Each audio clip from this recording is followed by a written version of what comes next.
liberation is freedom, and it's freedom from the past, and it's freedom from the future, and it's freedom from the present as a stream of the past and future.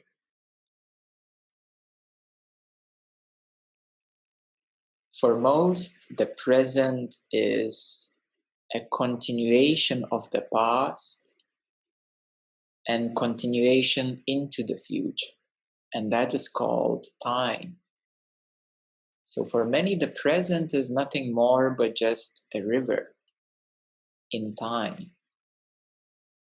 But the real present moment that we speak about is actually much deeper than time and space. The real present moment is freedom from time and space. It is freedom from the future.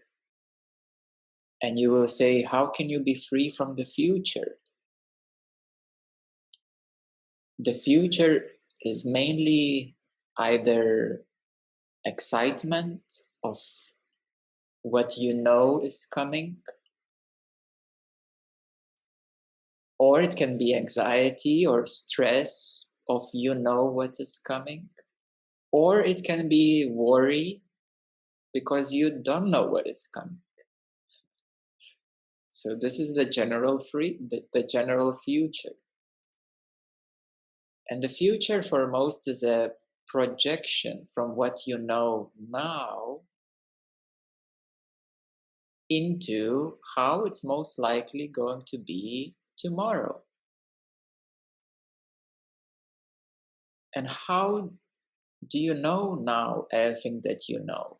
That is mainly coming from the past. Because everything that you know now as knowledge, as knowing, it comes from the past. It comes from your past experiences, from your past lessons, your past habits, and therefore, mostly what you know now, it's actually past. And it is projected forward, and that is called your known or unknown future. Do you see this mechanism? And freedom is to step out of the river. Liberation is, we may say, being on the shore of the river of life. The river of life is a fourth dimensional flow. Yes, you're all already in the flow, and mainly in the 3D and 4D dimensional flow. And of course, those who are more advanced, you can be connected to higher dimensions, to the 5D, 6D, and all the way to the 12D, and essentially into the consciousness itself, which is present here now, more like in a background, quietly observing all these interactions, which you call your thoughts, how your focused attention interacts with your thoughts, interactions with your emotions, interactions with your energies, interactions of how the eye feels, of how the body feels. These are all feelings and senses, interactions, but there is something closer and deeper, which is, we may say, the pure observer. It is awareness itself, being aware of your interactions, being aware of myself interacting with my emotions, feelings.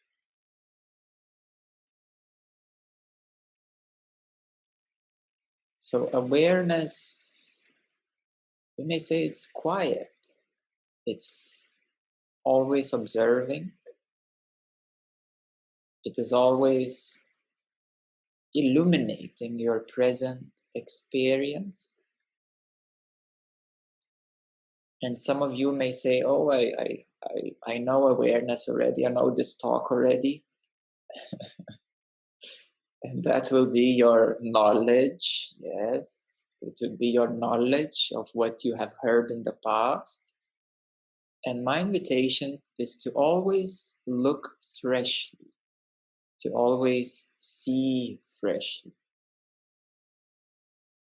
to always inquire freshly into this moment, into this present moment. And if you need, you can use one powerful tool. If you need, you can use one powerful technique, one powerful tool. It's very powerful. It's called forgetfulness.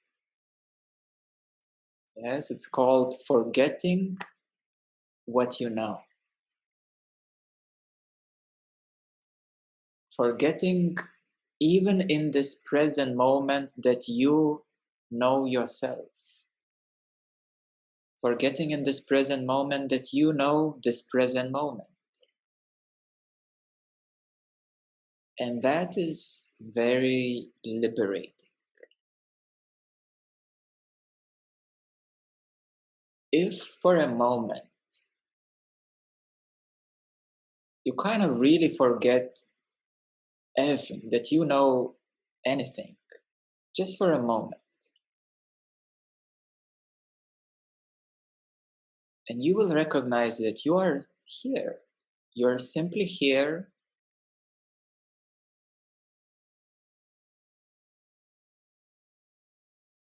And that's it.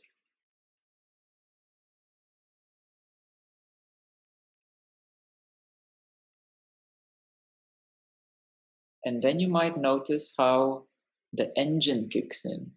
I know. The engine of anticipations, expectations, comparisons, worries, anxieties, doubts. Yeah, you can notice how the engine kicks in. And that's the mind. It's composed purely of the past and future. And that's called you know, or what is known. So the exercise is just for a moment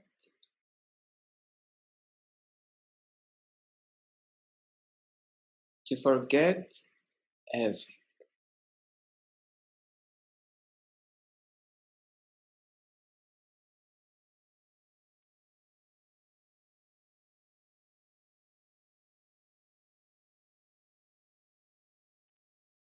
And that is very liberating because you take something heavy off your shoulders and you just put it on the side.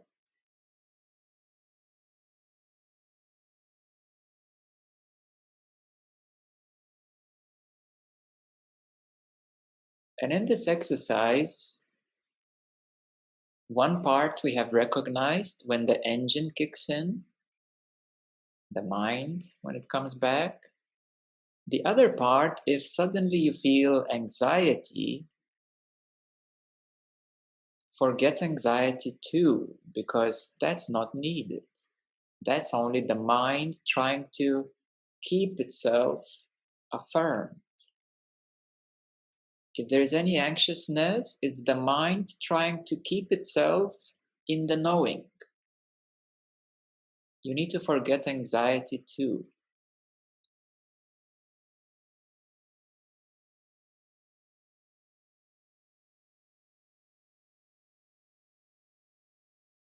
So there are multiple ways of how the mind may come back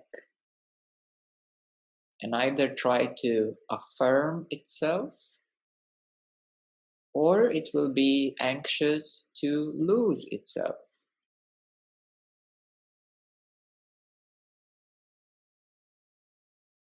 So this exercise is very direct, and the mind will go into two directions, either to affirm or come back with what is known, or it will be anxious of losing what it holds, what it knows.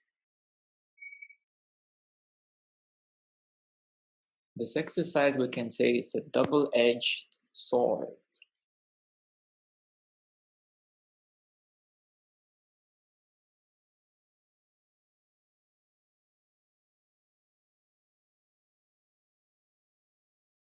And if honestly for a second you forget everything, it's a new domain. But it feels so close and so natural that in reality that is the pure you. The pure, uncorrupted, undistorted, unconditioned, untouched by the mind you. Just this very pure being. It might feel unfamiliar, or it might feel very familiar but unknown.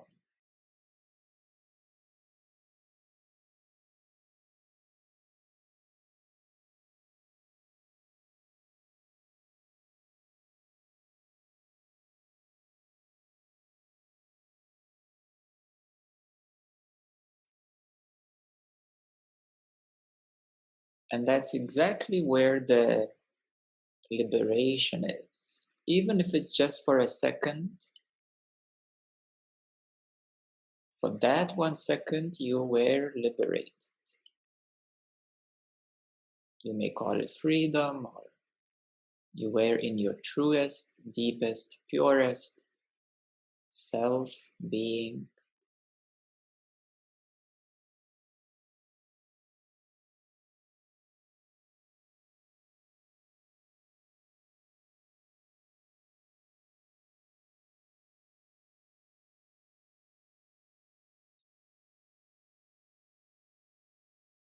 And that is the ultimate home. You see, it's not a place, isn't it? A place would be a certain space. It's not a place. The pure home is here. It's not somewhere in a dream state while you're sleeping. It's not somewhere in a meditative state when you're meditating. It's not in 5D or 9D or 12D. It's not in another galaxy. It's not in a next lifetime.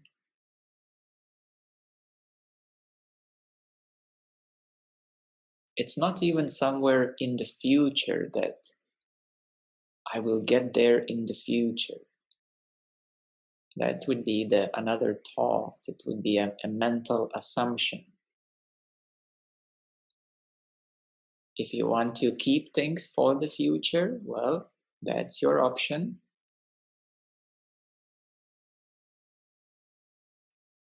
However, the invitation is direct and it is here.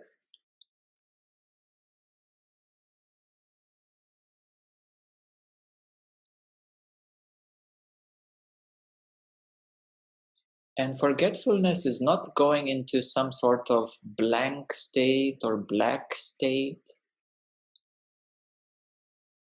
although it might be an intermediary bus stop for your mind. If you are in some sort of black space, that's a bus stop. And that's okay if that's where your inquiry led you, if that's where your experience led you, that's fine too.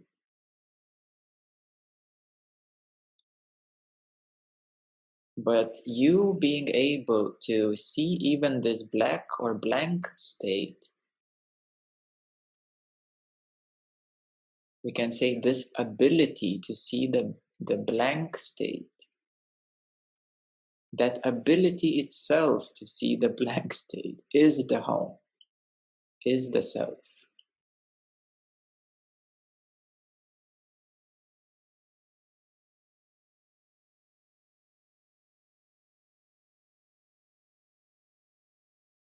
And that ability to see your experience right now in whichever form it takes, the ability to see is home itself. It is where or how you are aware of any experience. Any experience.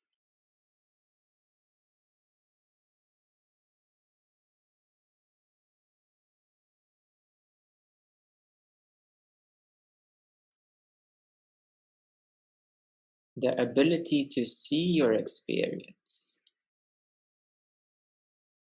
Seeing your experience.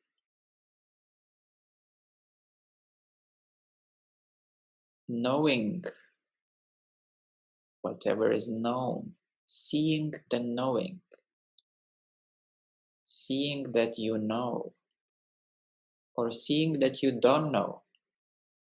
That ability to see is home. And therefore, develop this ability. It's a very direct ability. A very direct way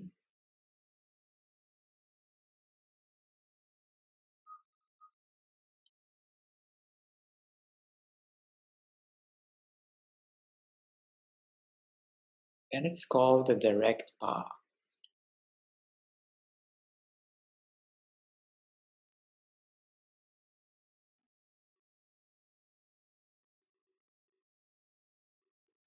So today's focus is forgetfulness, and we are exploring different aspects of the practice of forgetfulness. Because you see, your mind has a natural liking to learn.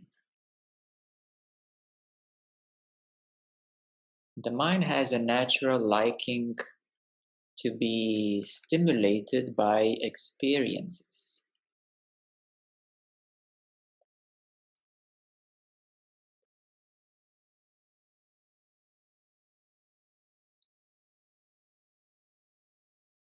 And forgetfulness is basically saying, I don't need to learn something new. I don't need any new experiences. They're not really necessary for self-realization. We're talking now about self-realization, of course, the direct path.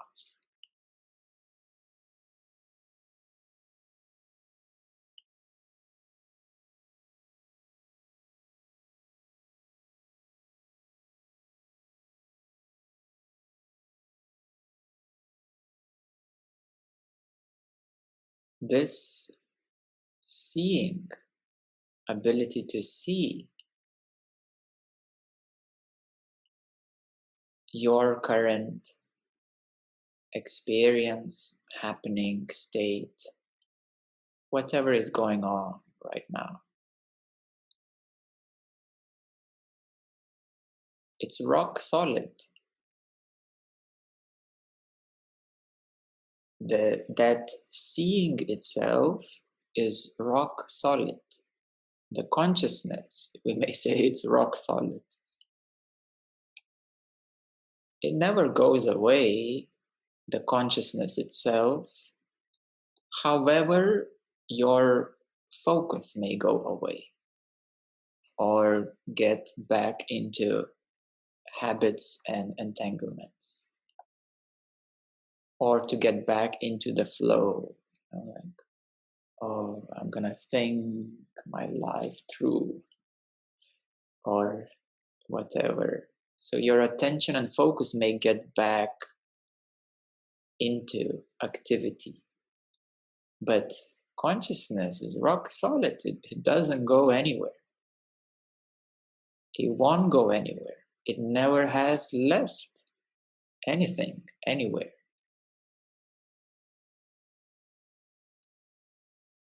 So consciousness itself is rock solid. It's more solid than the rock, because the rock is an material formation, energetic material formation, rocks and mountains, subject to time, change.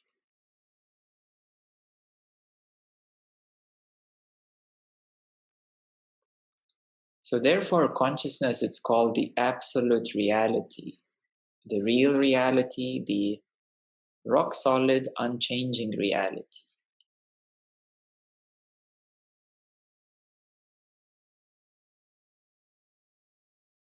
And that which changes your experiences, of course, and your attention and focus, like a bird jumping on the branches of the tree, or Buddhists call it the jumping monkey, the cheeky monkey. So that's your focus and attention, jumping on the branches of the thoughts, feelings, sensations, energies, dimensions, and so forth. That is subject to causality, cause and effect. That is involvement in either materialism or energeticalism or spiritualism or whatever philosophies.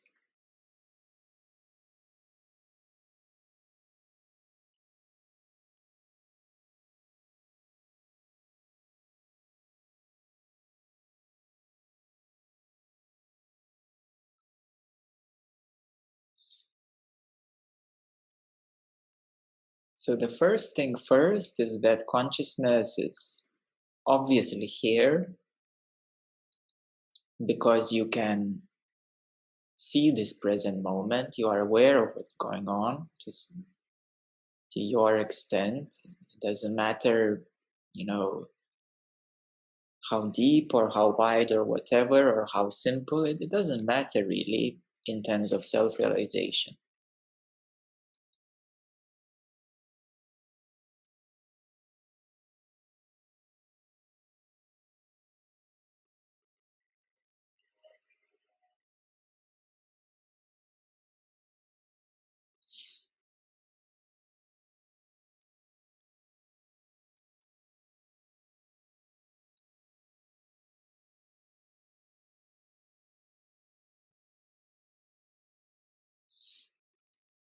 And you will say, I want to go.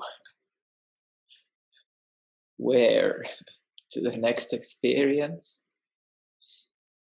To escape the present moment of inquiry because it is easier to just take it easy and be on your mental beach?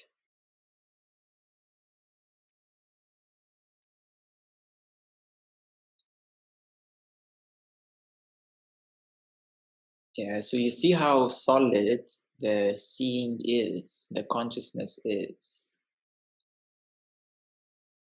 And the mind will have its exits, escape exits. It can be restless. The mind will say, oh, it's so hard to sit and I want to move, or I need to go somewhere, I need to do something, I need to think something, I need to focus on something else, I need something else, I want something else. I would prefer something easier, something lighter, something simpler, something more interesting, more stimulating, more exciting, more, the list can go on of what the mind would prefer. Something else. Then being seen.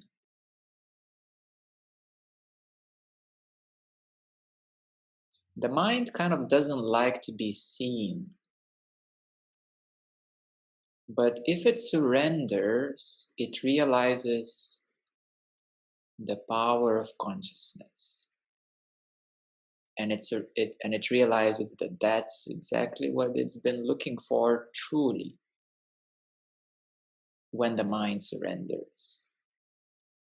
But otherwise, the mind doesn't like to be seen because it's so bright, so clear, so sharp, so exposed, so maybe vulnerable,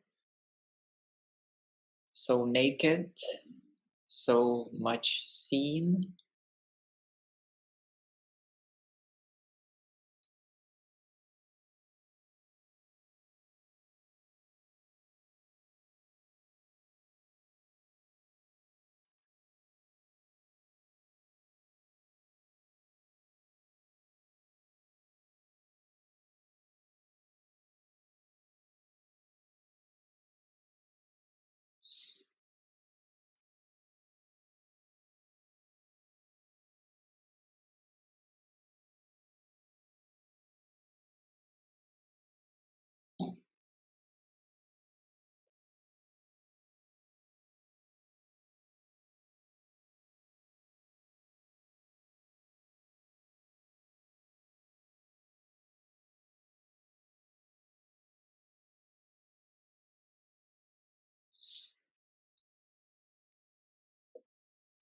And in this process of direct inquiry, which is happening now, if you feel overwhelmed, then relax and chill out a bit.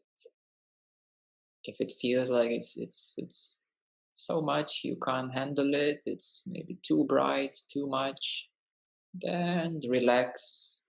Maybe focus on something else, take it easy.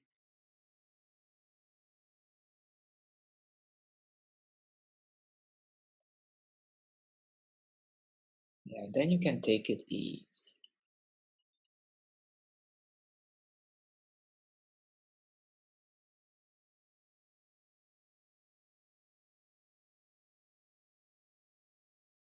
But my invitation still stands strong.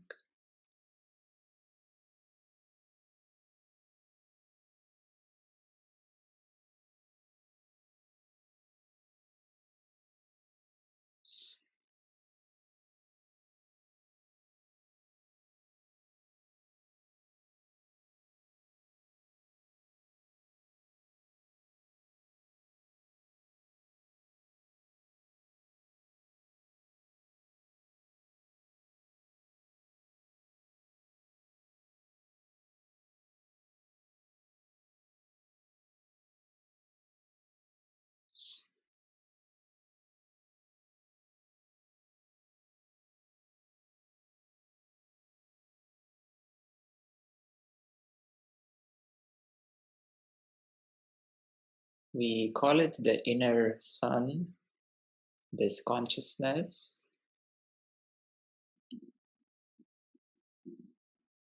We call it the inner sun because it's always shining inside you, through you, within you, around you, above you, below you, beyond you, behind you, in front of you. The inner sun is truly shining everywhere.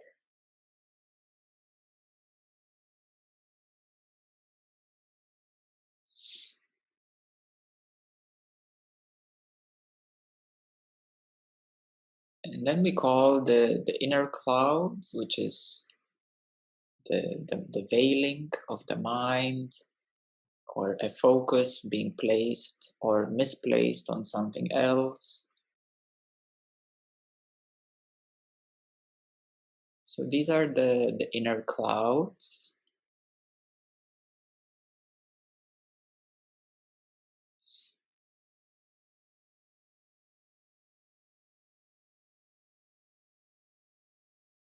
And there is nothing wrong with these clouds.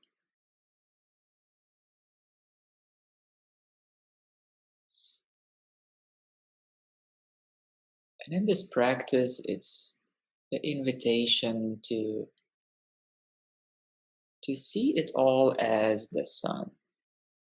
Because the sun obviously is seeing the clouds. It's above the clouds.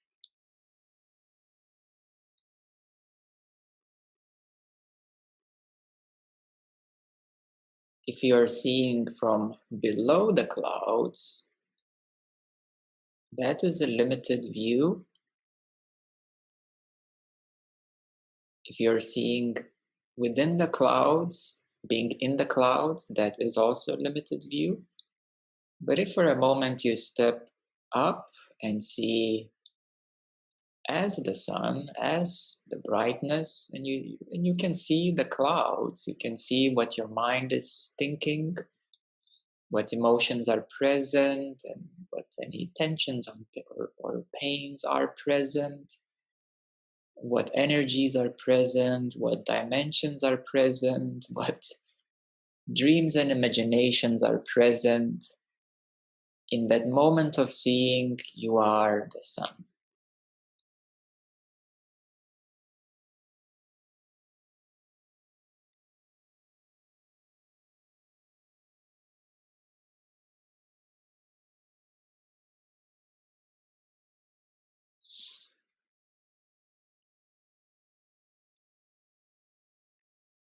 And in this New Year's invitation, we can have a practice of the inner sun. And most of you already know that the inner sun has we can say a bodily axis.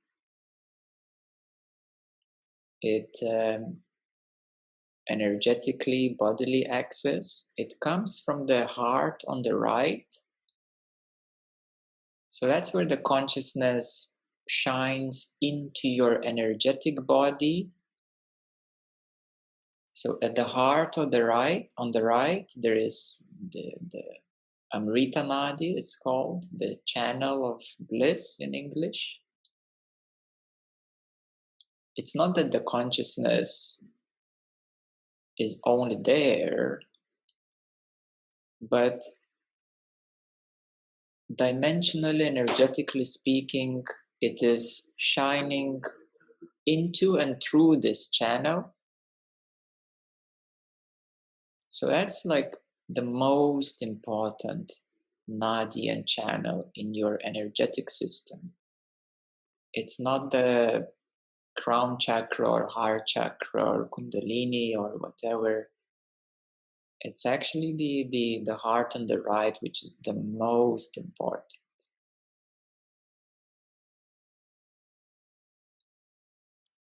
Because your chakras and your kundalini is your 4D, 5D, and so forth energetic body. It has nothing much to do with consciousness itself. So your 7 chakras are like guitar strings, and your spine is like a flute, and here you have the orchestra for the divine music to play.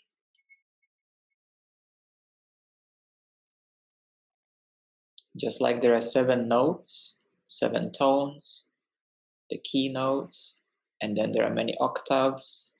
The octaves could be the dimensions. So you can play the notes in different octaves, in different dimensions.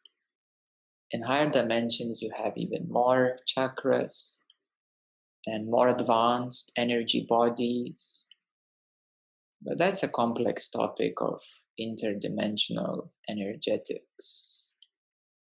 So to put it simply, consciousness has nothing much really to do with 7 chakras or kundalini, but it does have something to do with this heart on the right, the seat of consciousness. And the heart on the right is just a couple of centimeters to the right side of your chest. You have the physical heart on the left, and the other one is on the right, just a couple of centimeters from the center of your chest.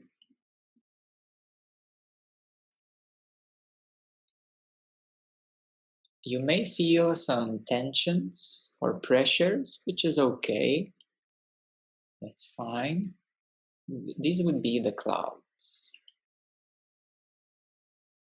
You may feel some warmth or brightness. That will be the sign of Amrita Nadi, the heart on the right opening, the inner sun shining.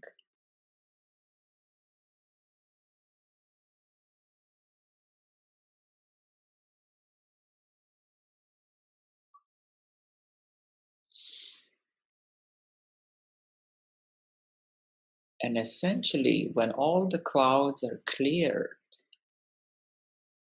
the sun is ever present. And the sun has no direction. If you're kind of sitting in the sun, it has no direction. It's a sphere, isn't it? It's neither up or down or left or right or forward or backward. It's omnidirectional.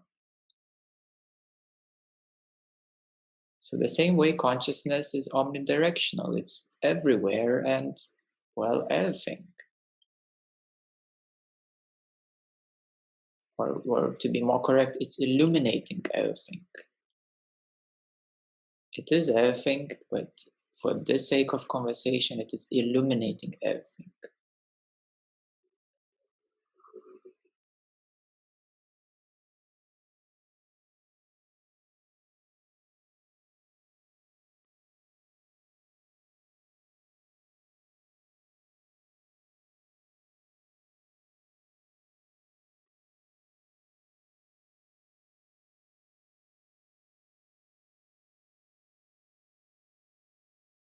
So even if there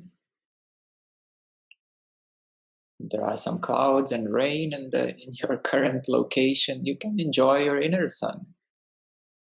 It's always shiny in there.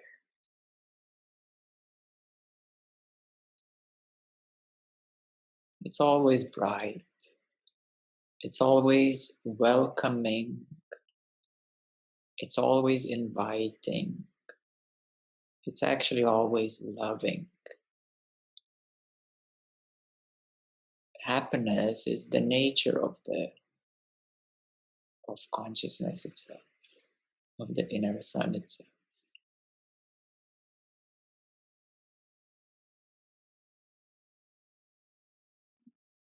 So anything that you were ever truly looking for, things such as happiness or fulfillment or love, or a sense of freedom, or peace, it is exactly in consciousness that all that exists. These qualities of happiness, love, peace, and so forth are like we may say like the rays of the sun, like the pure rays of the sun. The ray of happiness, the ray of love, the ray of compassion, the ray of kindness, the ray of peace. All of these rays are qualities and specific senses being felt, and the source of all these rays is the sun itself.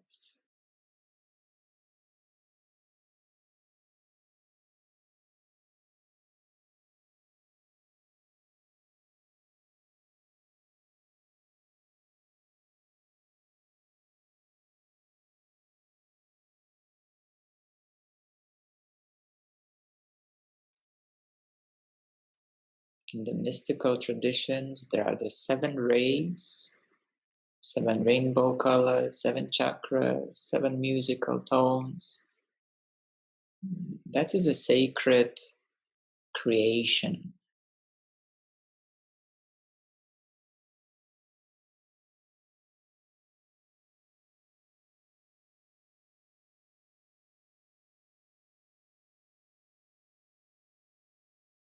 And the source is bright, and it's like a white light, you can say, but it's transparent. It's not even white, it's brighter than white. It's transparent. Because in the transparency, you can notice the white, and you can notice any possible color that can ever exist. Because the white is also a color, isn't it? So the transparent is beyond colors. It's illumination. It is the shiningness. It's the source itself.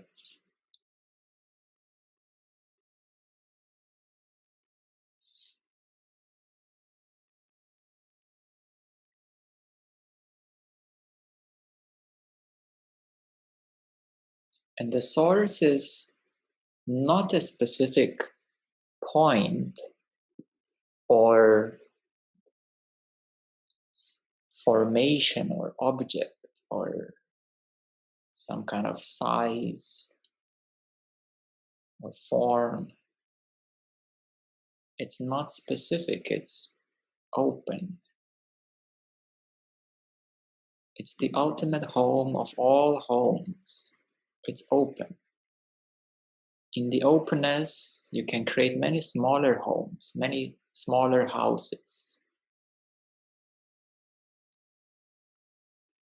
Just like in the country, there can be many cities and homes. So the country is a big home. The earth is a bigger home for all the countries and homes. And the consciousness is the home of all galaxies and spaces, creations, the whole cosmos, the whole universe.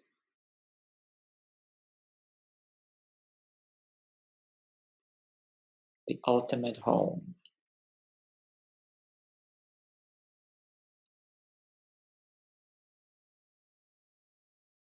And the source is where your soul rests, where you don't need to search anymore, where you don't need to look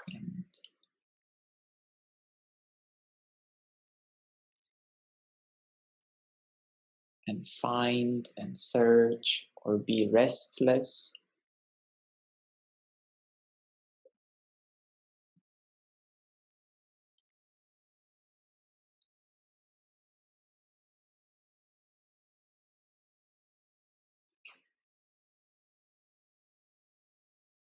And for a moment, if you stop looking and searching,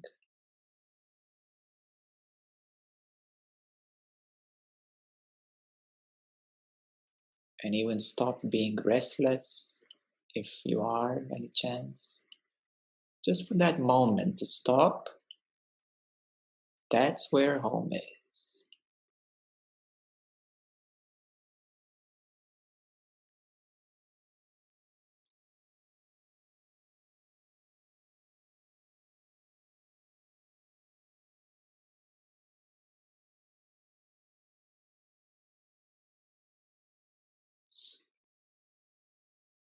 Because searching and looking and being restless is like a fish looking for the water in the ocean. You don't have to look. You don't have to search. You are already in it.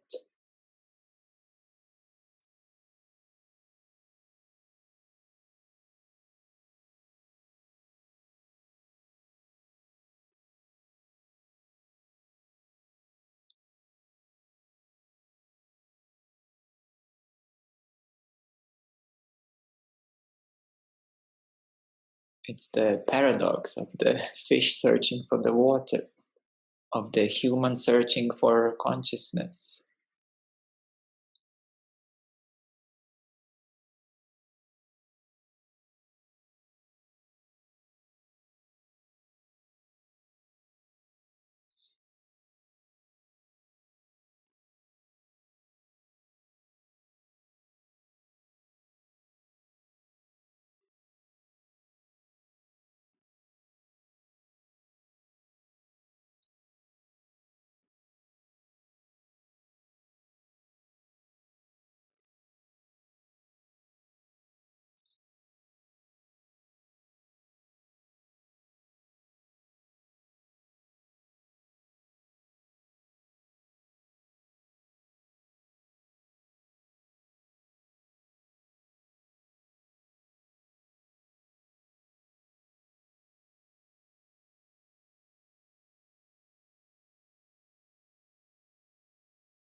At a more advanced level, one may say, well, let me just be.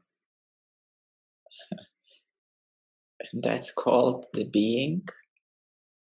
Or in the non-dual state, one may say, let me not be. And that's called not being. But let's not play duality or non-duality, being or no being.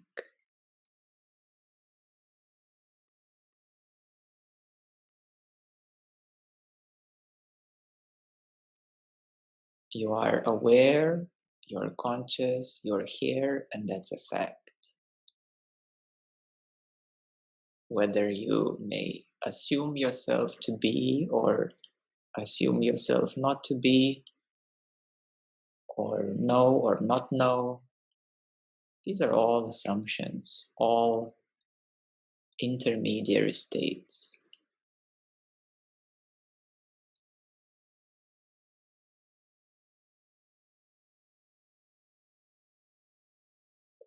But still, the fact is that you're aware, you're conscious, you're here, you are.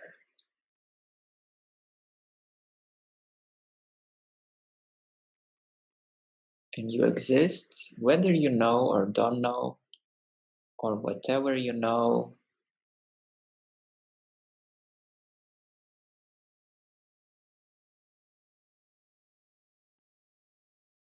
And this existence is the ultimate existence.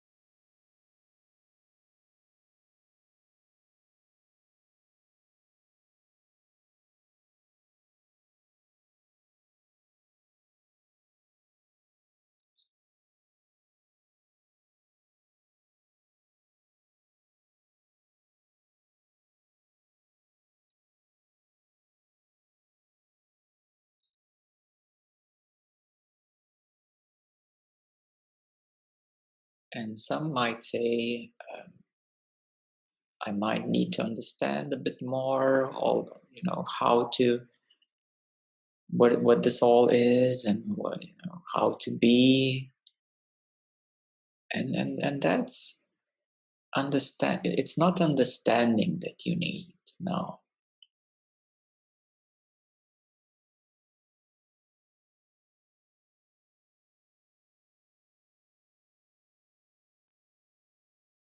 it doesn't. It's not complicated. It doesn't require complications. It's actually very simple, and a child can do this.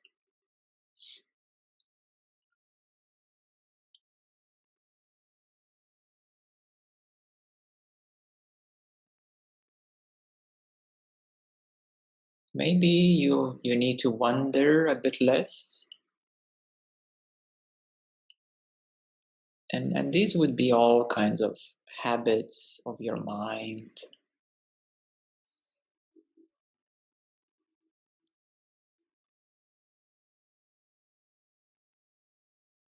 But generally it's called being ripen. Yes, the mind needs to ripen. It needs to ripen for direct seeing. Because when the mind is not ripen, it's more like a jumping monkey or a little bird on the big tree, or in the jungle, in the forest. So the mind is scattered into many branches. And when you ripen the mind, you bring it closer to the source, because you understand that the home is not in the branches of interest. The source is not in the branches of your interests and likings and dislikings, and it's not the branch of knowledge, understanding. It's not the tree of knowledge. And how interesting that the tree of knowledge became the loss. It activated the mind in the mythical stories. The tree of knowledge activated the mind of what is good and bad, and therefore everything was named and everything was identified, and then everything was confused.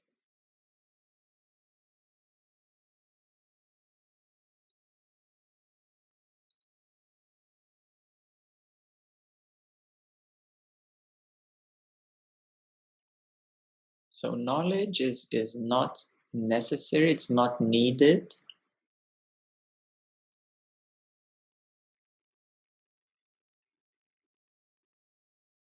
And that's how you can ripen your mind, by the direct seeing.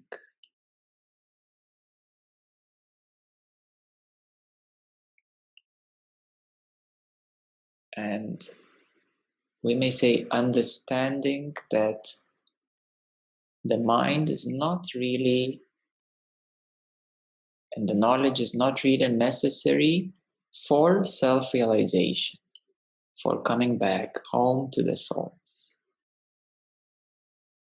To be aware and conscious, the mind and knowledge is not necessary.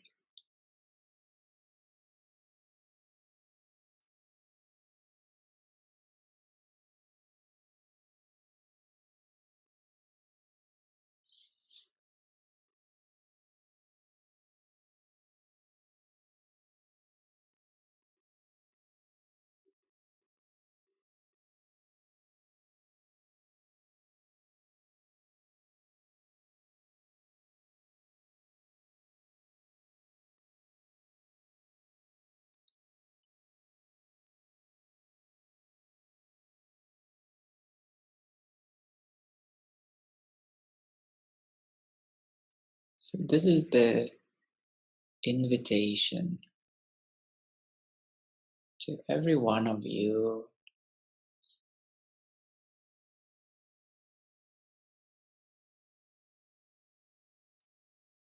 into freedom, liberation, home and source, at this new beginning.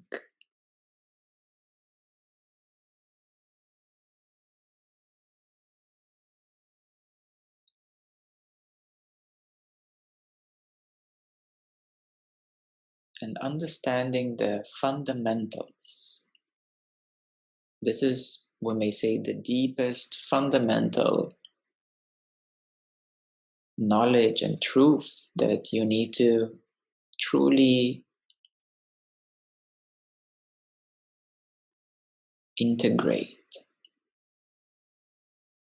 so that your mind becomes more and more ripened to surrender to your already present awareness, consciousness, existence.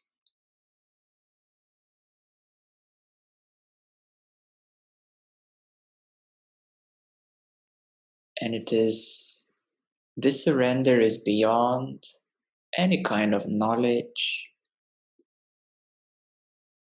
It is beyond any dimension or experience that you can have.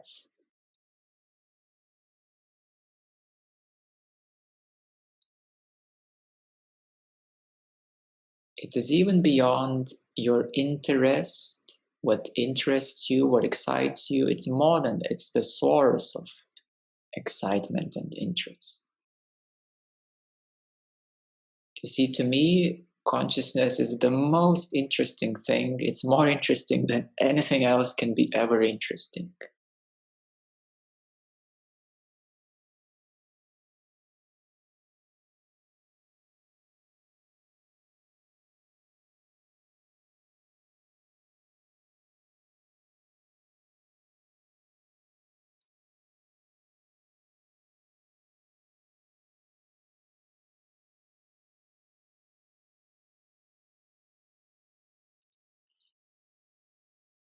And it's the most restful place. But restful as in alive and aware. It's not like pending or waiting or sleeping.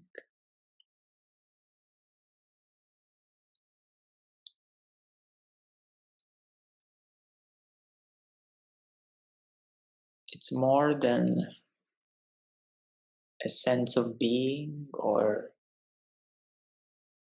not being, non-dual not being.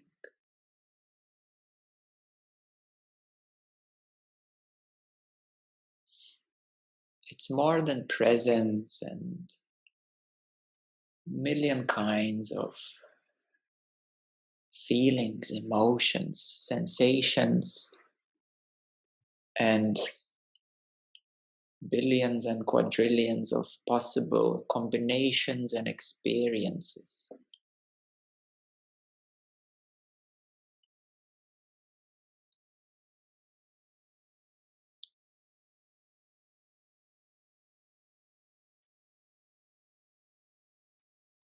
And the desire for the source, for this present, true and pure seeing,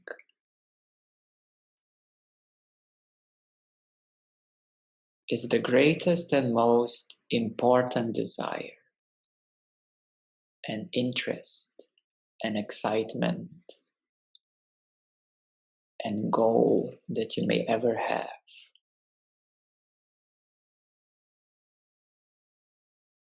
So if you can choose your desire, this would be the number one.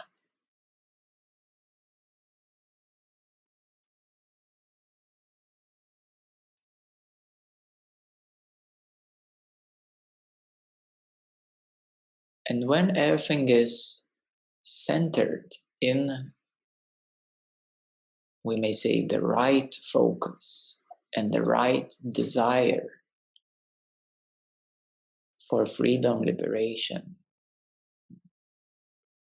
this luminous, transparent bliss, then your life aligns and arranges itself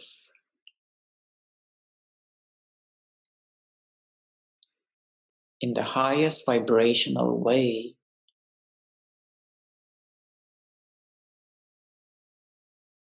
in the most supported way. We may say the whole universe rearranges to support you in this.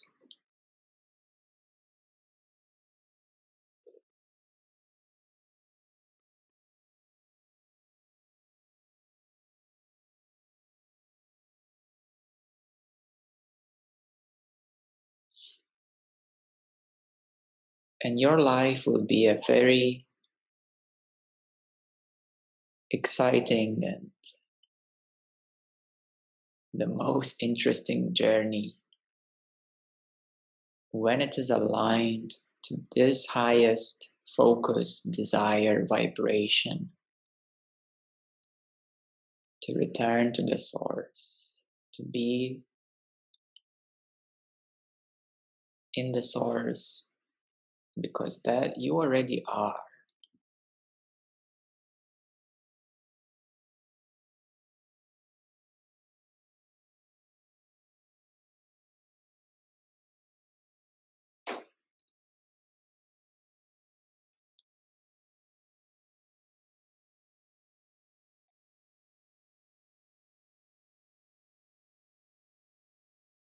And everything else will fall into its right place. Everything else will, in life, will fall into its right place, where it will arrange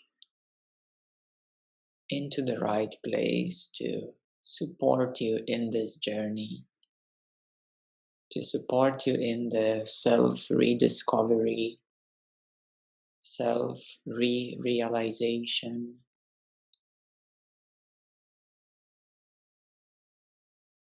And also to cleanse you from lower vibrations that are not supporting on this journey.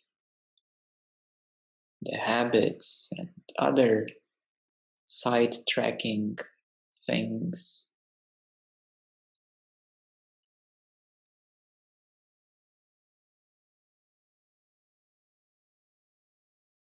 We call it camping.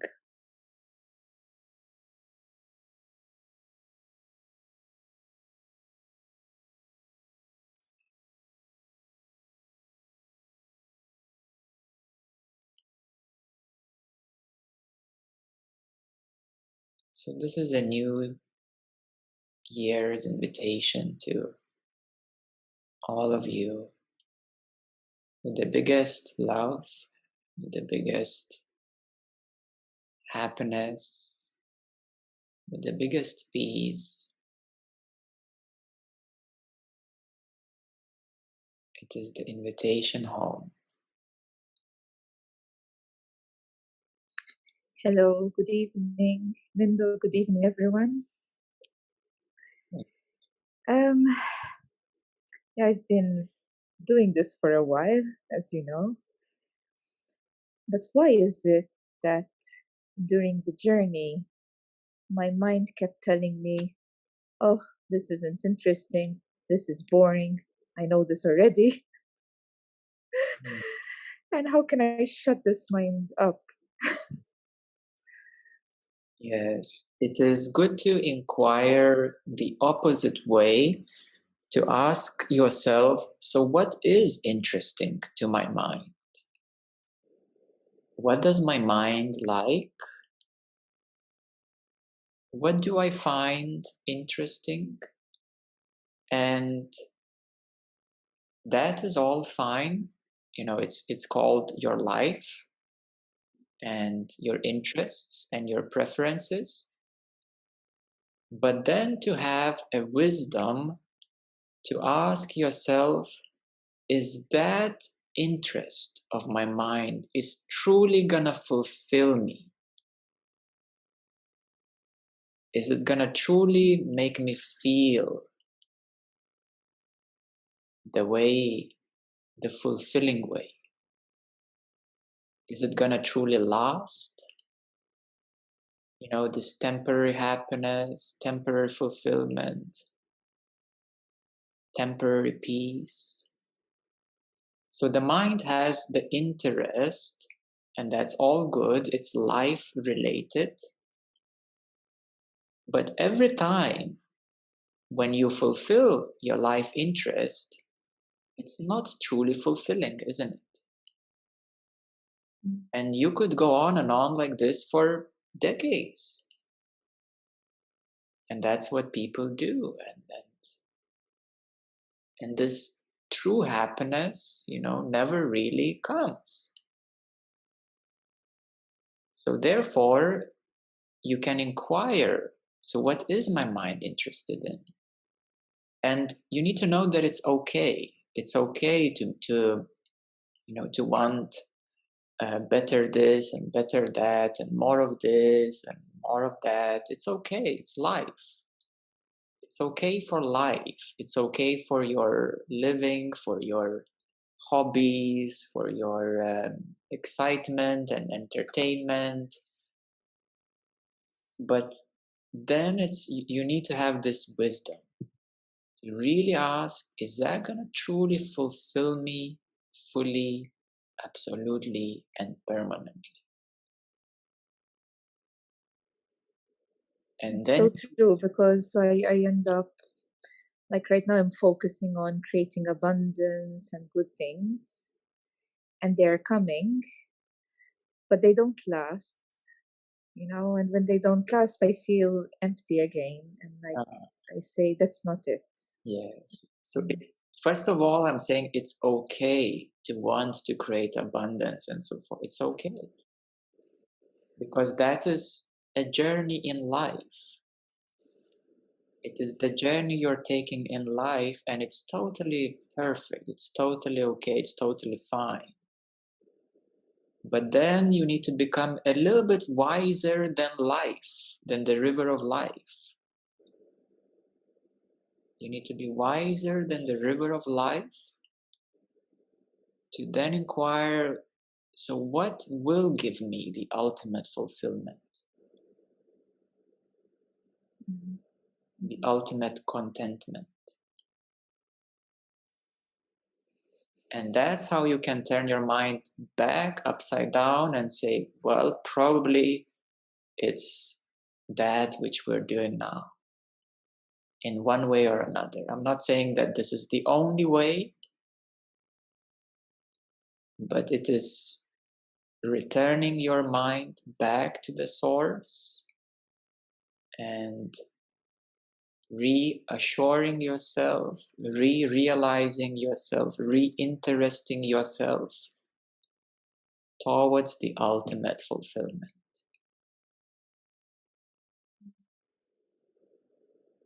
And that's where this kind of the ripening happens of the mind. Because the mind projects itself forward and it says, okay, I should try this and this and this, and maybe then, and maybe then, and maybe then. And then you need to have wisdom to say, well, yeah, that's life. That's relatively relative. Yeah, that's important, but relative. It's life. And then you need to know, but ultimately, that's what I need to do. Because it's always about this uh, living, chasing abundance, then it gets restless as well. I noticed that periods of rest are needed too. Of course. And this rest means also connecting to the source. Because without it, kind of like there's never any peace and rest in it all. Yes. Mm. It's kind of a dance, between your life and what's going on and the ultimate goal to be truly free and fulfilled. And life still needs, you still, need to do what you do and then to continue developing and growing and learning and enjoying and so forth. And it's all life related, and that's all fine. But then you need to have that deeper wisdom of what is ultimate.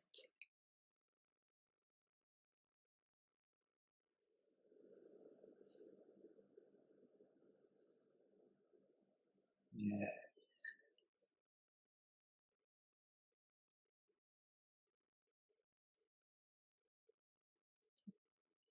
Okay, very well. So it's the gift of ultimate. The ultimate gift. The ultimate gift. Yeah.